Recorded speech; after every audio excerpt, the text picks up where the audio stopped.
ഒരു മിന്നാം മിനുങ്ങിന്റെ നുറുങ്ങുവട്ടം കിളിവാതിൽ പഴുതിലൂടൊഴുകി വന്നു.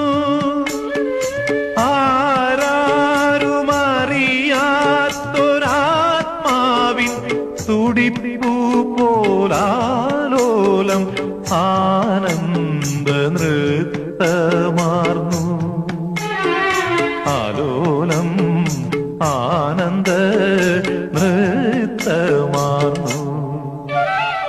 മെല്ലെ മെല്ലെ മുഖപടം തെല്ലൊതുക്കി അല്ലിയാമ്പൽ പൂവിനെ തൊട്ടുണർത്തി. ഒരു കുടന്ന നിലാവിൻ്റെ